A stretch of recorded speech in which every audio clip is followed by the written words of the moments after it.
Dans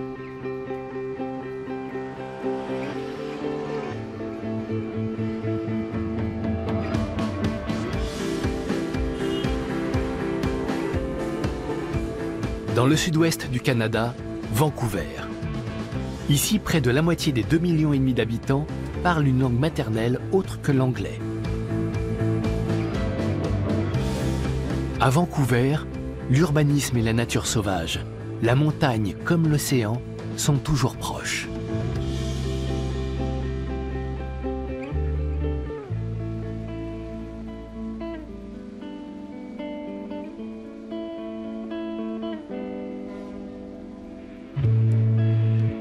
Le centre-ville de Vancouver est cerné par la mer.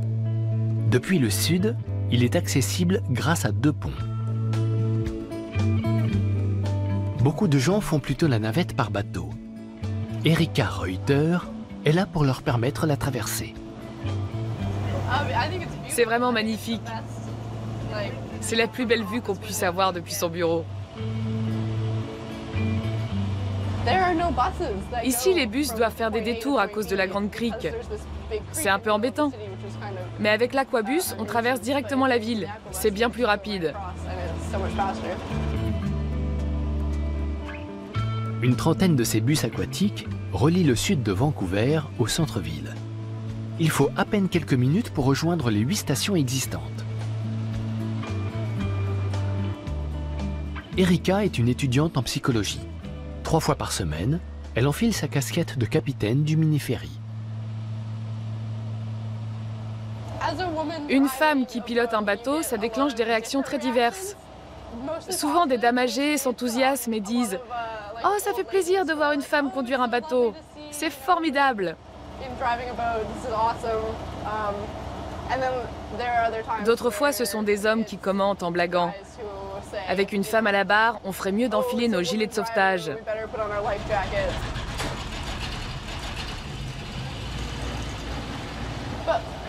Mais la plupart du temps, les commentaires sont positifs. Nous avons pas mal de conductrices d'aquabus. Je pense que plus les gens en verront, et moins il y aura de réflexion.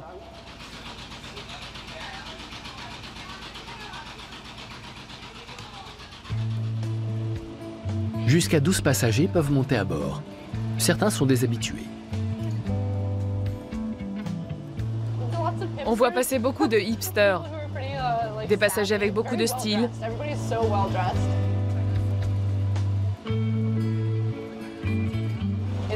Vancouver est multiculturel. Il y a plein de quartiers différents, avec toutes les cultures qu'on peut imaginer.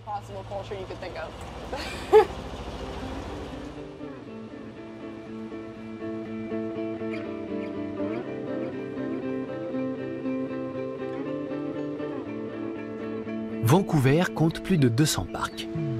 Ici, c'est le vert qui domine.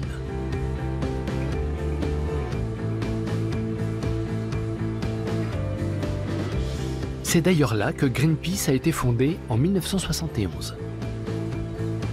De toutes les métropoles nord-américaines, Vancouver est celle dont l'empreinte environnementale est la plus réduite.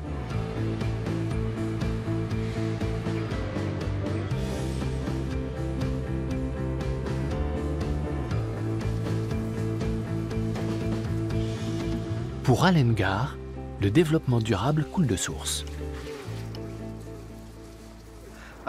On a l'impression d'être dans une prairie alpine.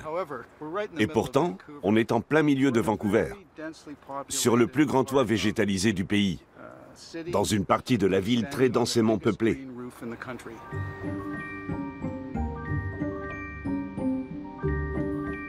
Le toit du centre des congrès accueille 25 espèces végétales endémiques, qui forment un isolant naturel.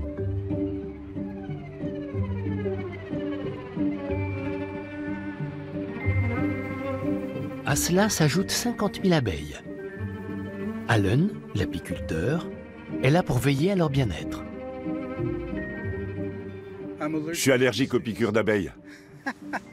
Je vous assure, j'ai découvert ça peu après m'être lancé dans ce métier. Au départ, j'avais envie de faire du saut à l'élastique, mais tous les cours étaient complets. Alors j'ai opté pour l'apiculture. Entre les abeilles et moi, il y a une entente mutuelle. Je m'assure qu'elles sont en bonne santé, et de leur côté, elles me donnent du miel. Chaque année, Allen récolte 70 kilos de ces 4 ruches. Il les livre directement au restaurant du centre des congrès. En général, mes abeilles travaillent mieux que celles de la campagne. Là-bas, on n'y trouve que des plantes utiles. Après la récolte, c'est fini. Il faut passer à d'autres plantes utiles qui seront à leur tour récoltées. Ici, quand l'année est bonne, il n'y a que l'embarras du choix, avec ces plantes diverses qui fleurissent chacune leur tour. C'est buffet à volonté pour les abeilles. Le toit n'est tondu qu'une fois par an. À Vancouver, les parcelles livrées à elles-mêmes ne dérangent personne. La moitié des gens qui vivent dans l'hypercentre se déplacent à pied, à vélo ou prennent le bus. Ça veut dire qu'ils passent une partie de la journée dehors pour aller travailler. Ici, les gens courent, pédalent, observent les oiseaux et profitent de la nature. Et puis nous avons, je crois, le plus grand parc urbain du pays, Stanley Park. Il y a aussi le Seawall qui fait le tour de la ville. Il est emprunté toute l'année. Ici, la nature fait partie intégrante du centre-ville.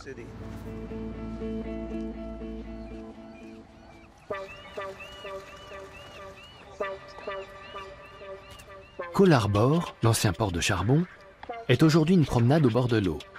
Mais c'est aussi le point de rencontre des amateurs de sport.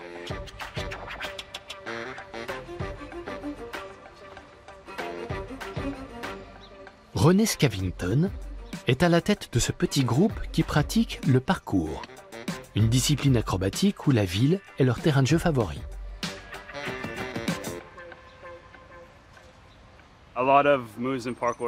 Pour le parcours, tu choisis ta trajectoire en fonction des spots que tu sélectionnes. Si tu es vraiment doué, tu peux le faire en improvisant. Mais le plus souvent, c'est planifié à l'avance.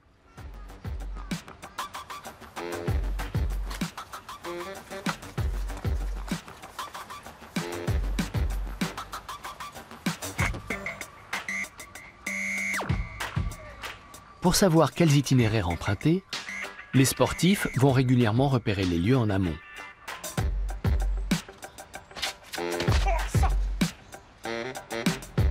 La chorégraphie s'articule autour d'obstacles.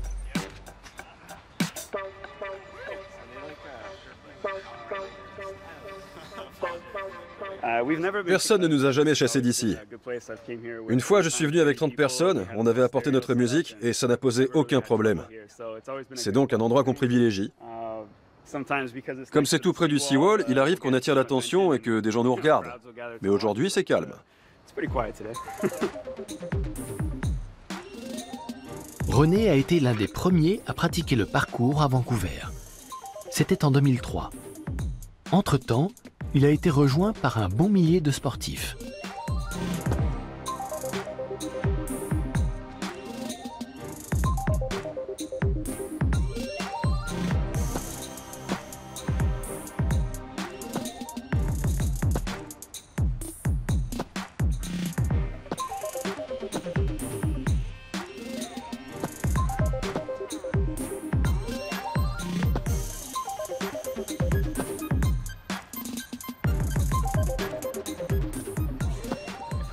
Les policiers sont plutôt cool avec nous.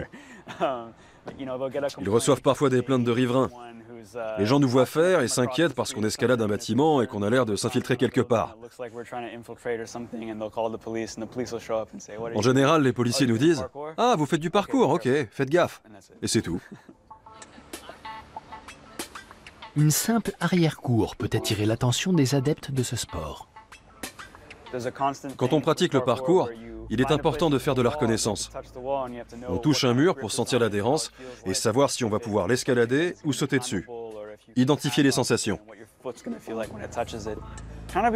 Ça devient une habitude de poser la main partout quand on est dehors. Du coup, on a toujours les mains plus ou moins sales. Cette discipline combine des éléments empruntés à d'autres sports, comme l'escalade, le saut en longueur et la gymnastique. Le problème, c'est que plus on s'améliore, et plus les risques augmentent.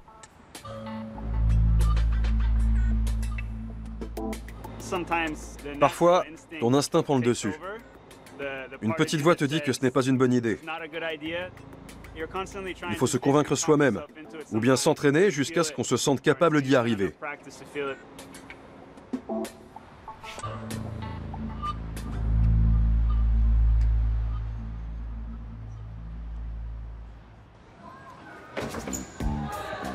En hiver, il peut faire froid et humide pendant des semaines à Vancouver. Difficile de pratiquer au grand air. Il y a 3 ans, René a donc réalisé un rêve. Fonder sa propre salle de parcours, la première au Canada. Aujourd'hui, il emploie 15 personnes et propose différents cours, y compris pour les enfants. Au début, de nombreux parents se montraient sceptiques. À présent, René enseigne le parcours jusque dans les écoles. Nous leur apprenons à faire ce qu'ils ont envie, mais en mieux. Tous les enfants veulent jouer, sauter depuis des objets, se balancer, grimper. Nous leur enseignons tout cela, mais plus efficacement, avec des mouvements plus coordonnés, plus contrôlés. Dans cette société, on nous dit souvent qu'il ne faut pas trop s'approcher du bord, qu'il ne faut pas sauter de trop ou qu'il faut faire attention à tout. Même dans les aires de jeu, on voit des parents qui essaient de contrôler leurs enfants et les empêchent de faire certaines choses. Mais ils pensent aussi que leurs enfants doivent pratiquer une activité physique. Le parcours est très intéressant pour les plus jeunes. C'est une activité centrée sur eux et rien d'autre.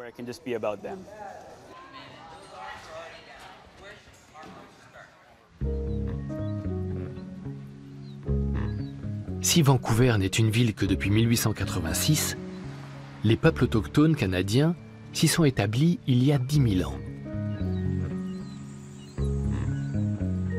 Sean Hunt compte parmi les artistes les plus prometteurs du Canada. Il appartient à la Première Nation des Heiltsuk, connue pour ses formes d'art très diverses. Sean est peintre et sculpteur. Les personnages de ces peintures changent constamment de forme. Elles se muent d'une créature en une autre.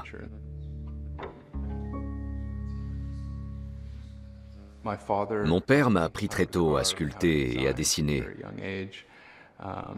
En grandissant à ses côtés, j'ai découvert notre culture à travers l'art.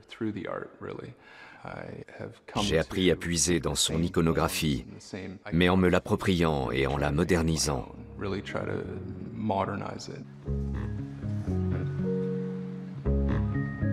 Sean a longtemps eu un atelier au cœur de la ville.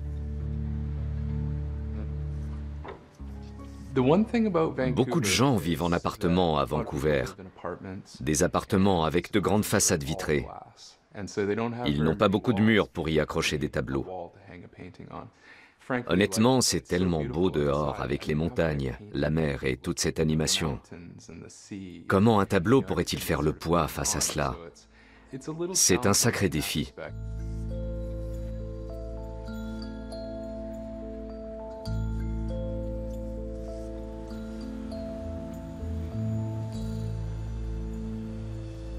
Au bout de 10 ans, Sean a choisi de quitter la vie citadine. Il est retourné sur les lieux de son enfance, sur la Sunshine Coast, un littoral situé à une trentaine de kilomètres de Vancouver à vol d'oiseau qu'on ne peut rejoindre que par le ferry. Beaucoup de gens viennent vivre ou passer leurs vacances ici pour profiter de la beauté de cet endroit. Mais nous sommes originaires d'ici. Mon peuple a vécu sur cette terre pendant plus de 10 000 ans. Nous n'essayons pas de dominer la nature. Nous voulons vivre dedans, en harmonie avec elle.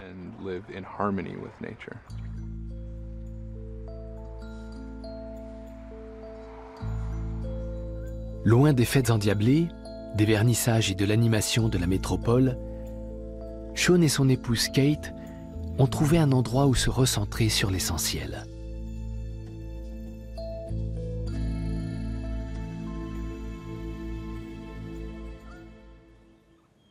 Les persécutions des Premières Nations par les colons européens constituent l'un des chapitres les plus sombres de l'histoire du Canada. Son empreinte reste encore aujourd'hui bien visible. Jusqu'à la deuxième moitié du XXe siècle, un système scolaire très strict empêchait les enfants d'apprendre la langue de leurs ancêtres.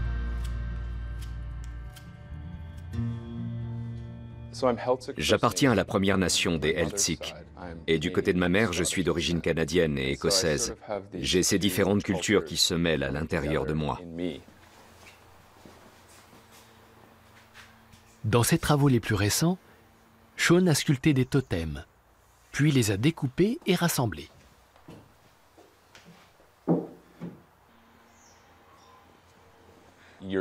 Les Européens sont arrivés ici et ont colonisé les peuples autochtones. À l'époque, ils voulaient leur faire adopter un comportement plus européen, qui, selon eux, était mieux. En découpant ces totems, j'ai voulu symboliser les épreuves que notre peuple a traversées et la façon dont notre histoire et notre culture ont été morcelées.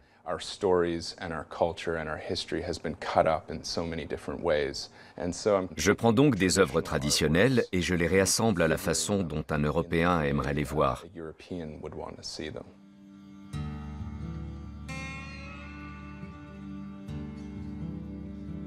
La signature de Sean, un art conceptuel moderne et urbain qui reprend l'esthétique de ses ancêtres. C'est un gros avantage de pouvoir créer des œuvres d'art qui sont à la fois intéressantes et qui tiennent compte de ces deux aspects. Au lieu d'entretenir cette barrière entre les deux cultures, je peux jouer le rôle de passerelle.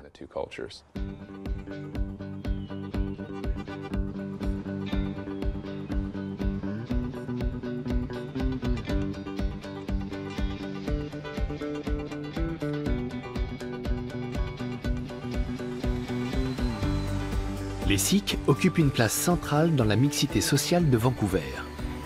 On en recense environ 100 000 dans l'agglomération. C'est la première communauté sikh en dehors de l'Inde. Charnjit Dada est l'un d'eux. Il transporte des marchandises à travers tout l'ouest du Canada. Les conducteurs de Vancouver sont excellents. Ils font sans doute partie des meilleurs au monde. Ils ne sont ni nonchalants, ni agressifs, ni dangereux.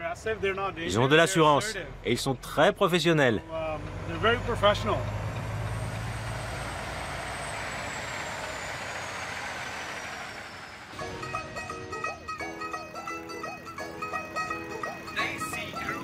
Une fois sa journée de travail terminée, Charnjit enfourche sa moto.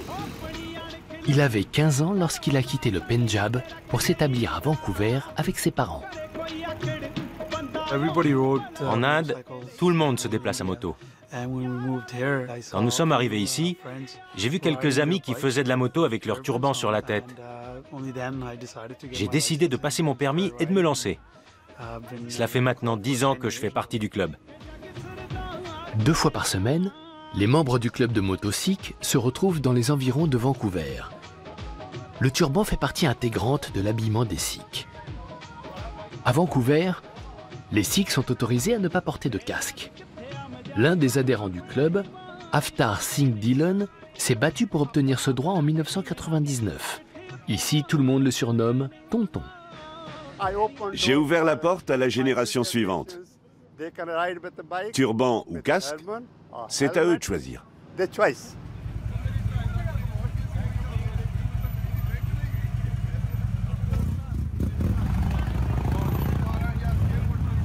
L'association compte 120 membres. Une fois revêtu le gilet de cuir, un comportement convenable s'impose. Pas question de troubler l'ordre public. Nous ne sommes pas un groupe de gros durs qui se contentent de faire de la moto. Nous voulons montrer au monde que nous sommes des gens bien, des voisins comme les autres. Le Canada nous a beaucoup donné. Il nous a accueillis à bras ouverts. Alors nous voulons le remercier. Les motards prennent leur devoir de citoyens très au sérieux. Ils ont parcouru 12 000 km à travers le Canada pour collecter 100 000 $ pour les enfants malades du cancer.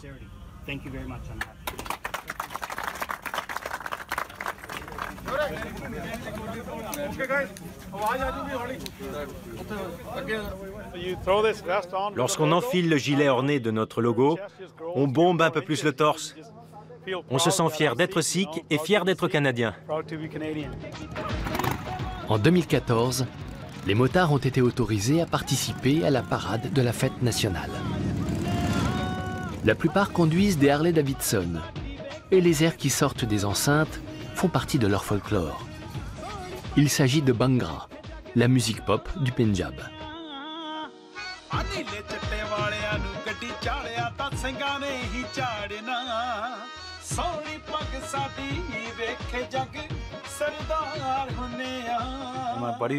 Un jour, un copain m'a dit « Tu as une belle voix, pourquoi tu n'essaies pas d'enregistrer une chanson ?» Du coup, c'est ce que j'ai fait. Et tout le monde a adoré. Depuis, j'enregistre une chanson par an au studio.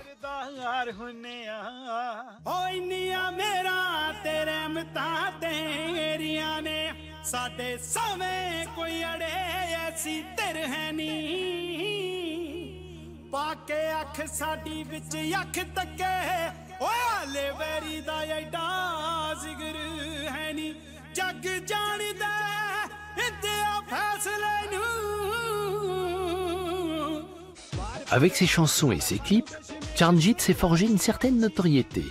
Et pourtant, les sollicitations de son pays d'origine ne l'intéressent pas vraiment. Si je voulais vraiment devenir célèbre, je devrais aller en Inde, faire des tournées. Je n'aurai plus de temps pour ma famille. Pour l'instant, je préfère chanter ici et faire de la moto.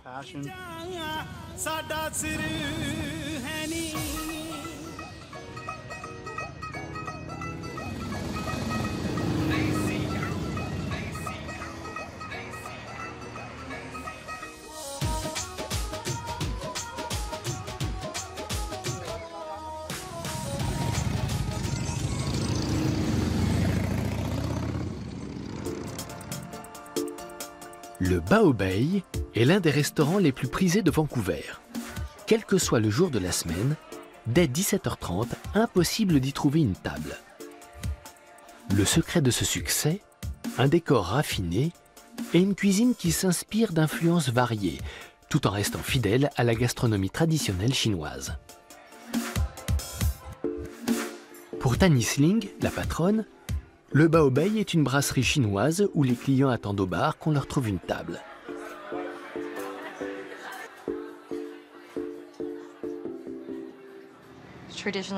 Les restaurants chinois traditionnels ne sont pas comme ça. Ils sont très bien éclairés. Si vous mangez dans un restaurant sombre en Asie, c'est généralement mauvais signe. À Vancouver, je me suis dit que c'était un bon moyen de prendre le meilleur des deux mondes. Tanis a toujours été une fine gastronome.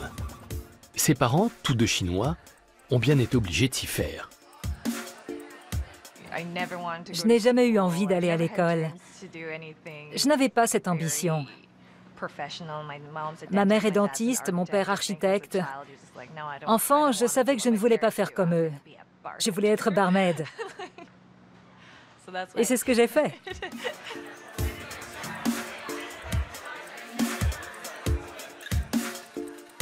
Après 10 ans derrière un comptoir, Tanis décide de sauter dans le grand bain, en ouvrant son propre restaurant. C'est vrai que j'ai pris un risque. Dans ma tête, ça n'en était pas vraiment un. Mais pour les autres, mes parents, mes amis, ma communauté, c'était très imprudent d'ouvrir un restaurant, surtout dans ce quartier. Personne ne s'égarait du côté de Chinatown à l'époque.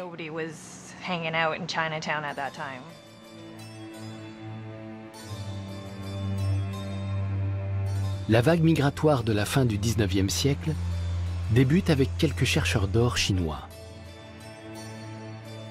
Elle connaît son apogée à la fin du XXe siècle, époque où 300 000 Chinois vivent à Vancouver, en particulier des immigrés venus de Hong Kong.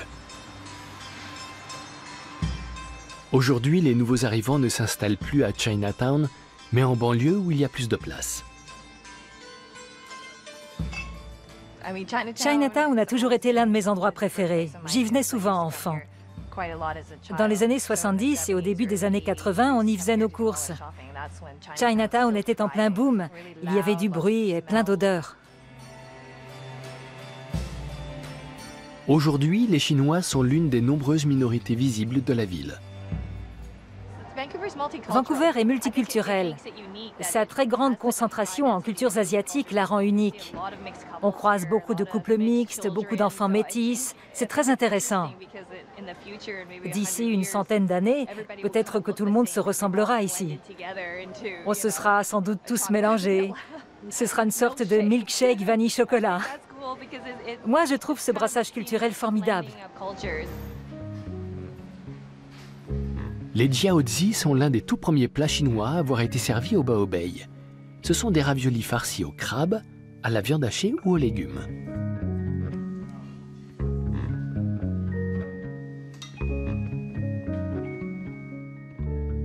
Tous les matins, 2 employés passent 3 heures à les préparer.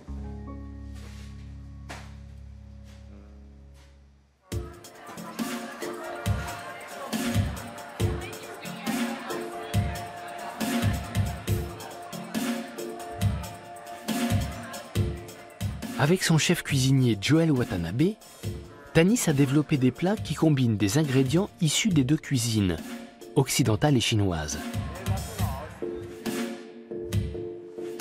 Comme le tartare au gingembre, aux œufs de caille et aux chips de taro.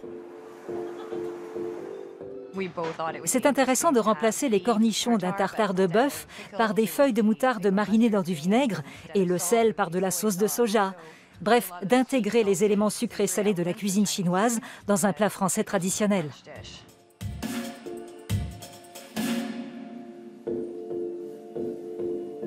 Au Bao Bei, on ne peut pas réserver. Certains soirs, les gens font la queue devant la porte sous l'enseigne au néon.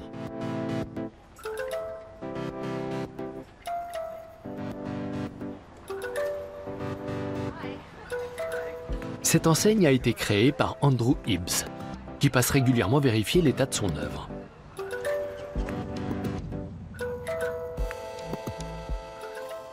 Ça fait 10 ans que je fabrique des enseignes lumineuses. Celle-ci est l'une des premières sur lesquelles j'ai travaillé. Un sacré défi. Il y a plein de courbes et de couleurs différentes. Ça a pris du temps, mais ça en valait la peine. Je l'adore. À Vancouver, bon nombre d'enseignes lumineuses proviennent de l'atelier d'Andrew. La ville a vécu une histoire mouvementée avec le néon. Dans les années 50 et 60, on comptait 19 000 enseignes au néon, soit plus que dans n'importe quelle autre ville canadienne.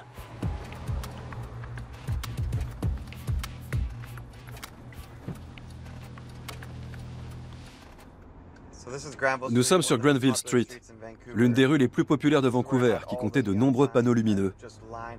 On se serait cru à Las Vegas. Mais ça n'a pas plu à la ville, alors elle les a fait enlever. Et puis le néon a opéré un retour en force. Les gens se sont rendus compte que ces panneaux lumineux leur avaient manqué. Ils ont changé les règles et commencé à la restaurer. Ça rend la ville beaucoup plus cool. Ça, c'est le Vogue Theater. J'ai fabriqué cette enseigne avec mon père. Il a conçu celle d'origine et moi, j'ai travaillé dessus il y a 6 ou 7 ans. Il s'est chargé d'un côté et moi de l'autre. C'était très sympa de partager ce dernier projet avant qu'il prenne sa retraite.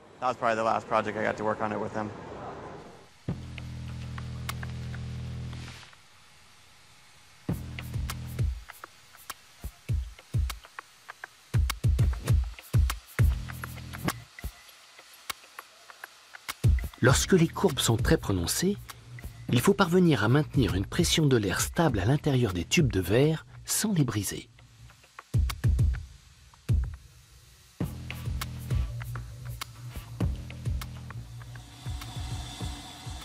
Ça demande beaucoup de patience. On casse beaucoup de verre. Il faut être habile de ses mains et avoir une bonne coordination. On se brûle et on se coupe souvent. Ce n'est pas toujours évident. Il faut environ 5 ans pour arriver à se débrouiller. Beaucoup d'apprentis n'ont pas la patience et laissent tomber en cours de route.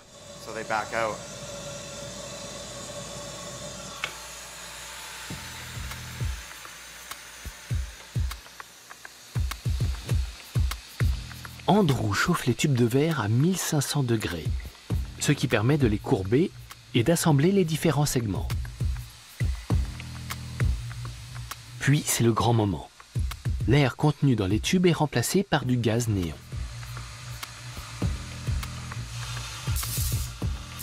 Une courte décharge à 15 000 volts élimine les impuretés à l'intérieur du verre. Enfin, Andrew relie les différents éléments à des électrodes. Le courant électrique fait s'illuminer le gaz. C'est difficile à décrire. Quand on a passé tant d'heures sur un projet, le voir prendre vie procure un sentiment merveilleux. C'est vraiment incroyable de voir une œuvre d'art s'animer devant ses yeux.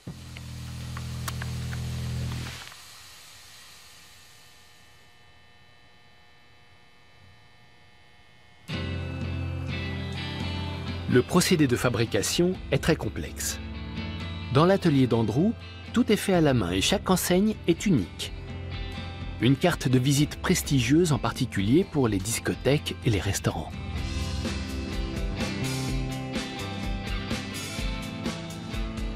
Andrew assure également la maintenance de ses créations.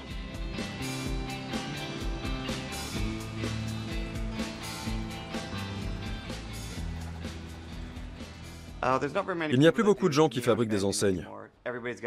Les spécialistes prennent leur retraite ou jettent l'éponge parce qu'il n'y a pas beaucoup de travail. Je me demande parfois, si je gagnais au loto, est-ce que je ferais encore des néons? La réponse est oui, mais différemment. Je ne ferai que ce dont j'ai envie. Des pièces plus artistiques, de beaux projets accrochés au mur, mais je ne travaillerai plus à plein temps.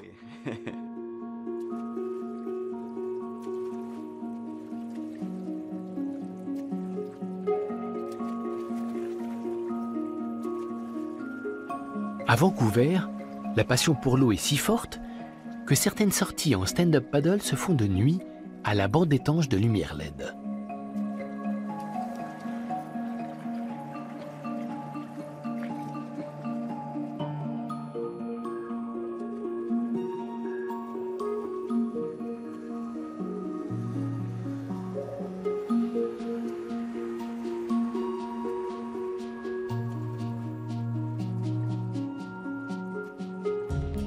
Avec Los Angeles et New York, Vancouver est l'un des grands pôles du cinéma en Amérique du Nord. 50 productions y tournent en permanence. Des séries comme Supergirl, mais aussi des longs métrages comme par exemple X-Men. Dans la Hollywood du Nord, des milliers de métiers hautement qualifiés ont vu le jour ces dernières années. Ready? And 3, 2, 1, go. Okay. I'll hold it. Yeah. Set. Set. 1, go.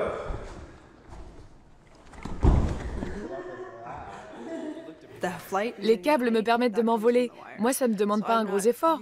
On dirait que je saute, mais ce sont les câbles qui font tout le travail. Moi, je me concentre juste sur le salto.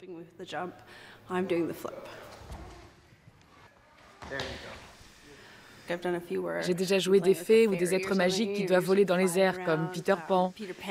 Pour ce genre de choses, on utilise toujours des câbles. And 3, 2, 1, go. Cascadeurs à l'écran, Maya et Jeff Harrow sont mariés. Ensemble, ils élaborent eux-mêmes les chorégraphies de leurs scènes. Maya est très demandée car elle est suffisamment menue pour doubler les stars, tout en étant très puissante. Le plus souvent, les cascadeurs ne peuvent préparer leurs scènes que sur le tournage. Maya et Jeff se sont donc construit une salle d'entraînement dans leur maison, avec un espace dédié aux arts martiaux, une salle d'armes et un mur d'escalade.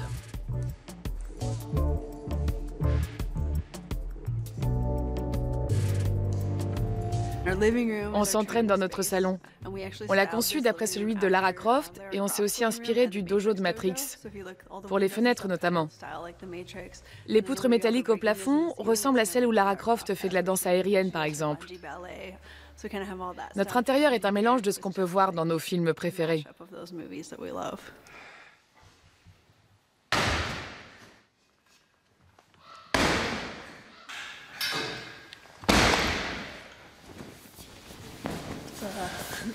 On appelle cette figure face-off, parce qu'on se retourne au dernier moment.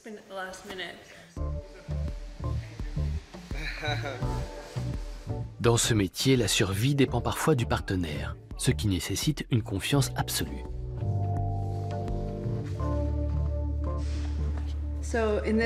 Dans cette scène, quelqu'un me donne un coup de pied dans le ventre et je vais valser contre le mur qui se trouve là-bas.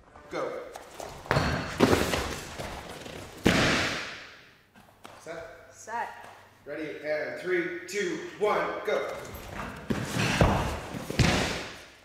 Quand on est cascadeur, on ne compte pas les égratignures, les coupures et les ecchymoses. Quand j'exécute une cascade sur un tournage, je dois tenir compte des prises et des angles de caméra. Je dois donc effectuer cette figure plusieurs fois contre un mur solide. Il faut que je sois bien préparée pour ne pas me blesser.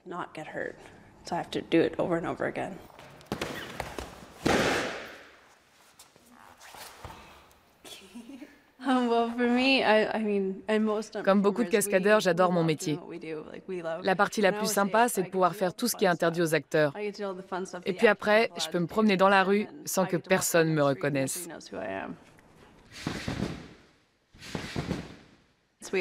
Là-bas, on a un trampoline olympique.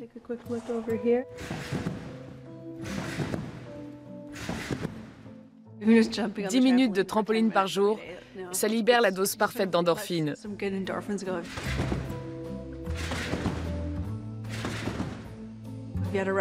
Même après une dure journée, c'est impossible de ne pas s'amuser quand on fait du trampoline.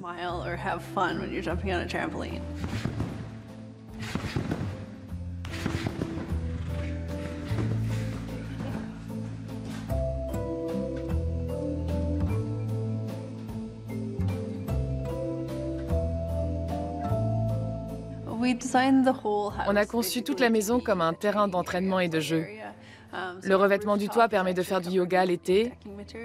Il nous arrive même d'y dormir. Il y a plusieurs niveaux.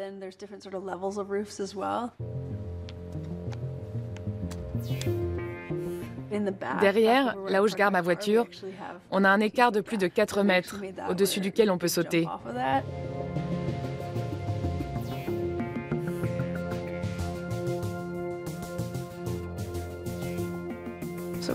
On l'a fait un paquet de fois.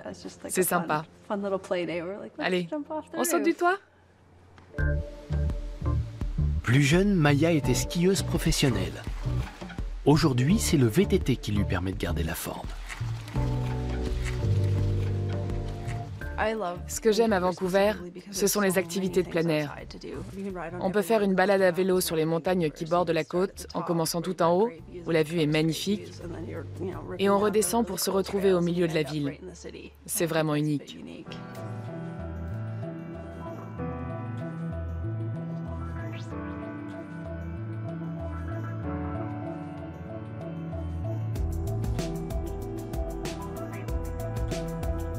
Une fois par an, sous le toit végétalisé du centre des congrès, des designers du monde entier exposent leurs objets.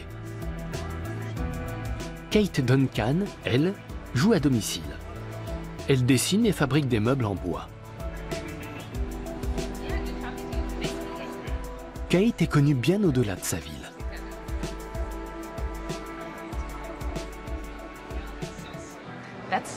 C'est mon nom.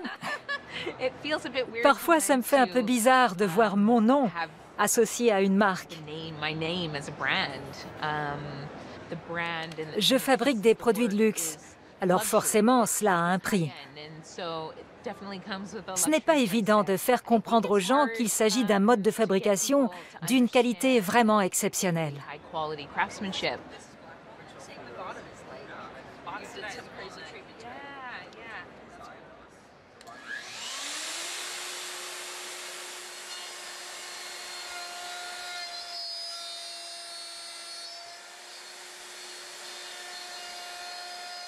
Avant de se lancer, Kate a enseigné la menuiserie à des jeunes en école professionnelle et à des détenus. Après un grave accident de moto qui lui a valu plusieurs mois d'arrêt, elle s'est mise à dessiner. C'est là qu'est née sa première collection.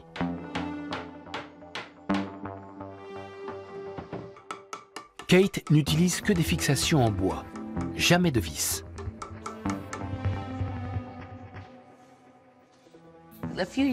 Il y a quelques années, j'ai rencontré un menuisier que j'admirais beaucoup. Il a commencé à me complimenter sur mon travail et je me suis mise à protester. Mais il m'a interrompu et il a dit « Non, c'est vraiment du très beau travail et il faut que vous le sachiez. » Ça m'a beaucoup aidé qu'il me dise ça.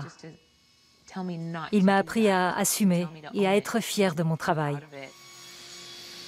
Dans un Canada pourtant progressiste, le travail du bois reste avant tout une affaire d'hommes.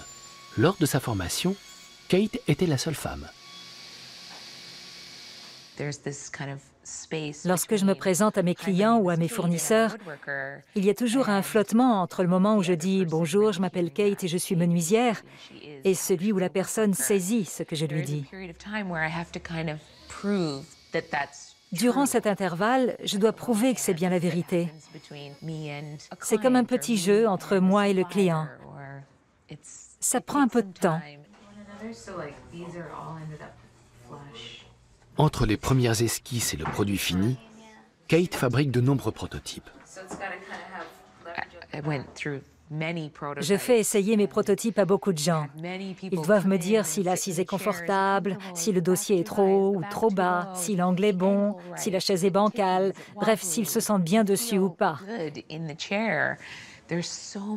Il faut prendre en compte de nombreux facteurs. Un bon meuble doit pouvoir être utilisé sans se briser ni se disloquer. Il doit durer très longtemps. À l'origine, Vancouver s'est développé autour d'un quartier de bûcherons. Dans le sud-ouest du Canada, le long de la côte pacifique, on compte plus de 50 espèces d'arbres endémiques.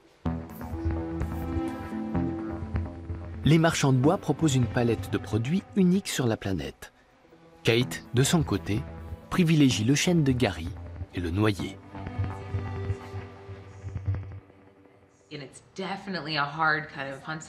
C'est très impressionnant de voir un arbre transformé en planche, puis en baguette, puis en meuble. Ce n'est pas facile à imaginer.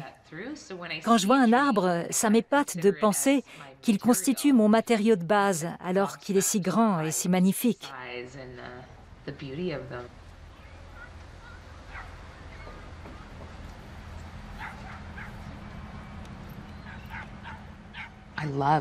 J'adore venir ici. C'est si beau. Quand vous venez en ville, il y a beaucoup d'animations, mais dès que vous passez un pont, ça devient très paisible. Le calme règne partout. C'est comme appuyer sur le bouton « Redémarrer ». Vous vous détendez, vous rechargez vos batteries, puis vous retournez en ville et hop, c'est reparti.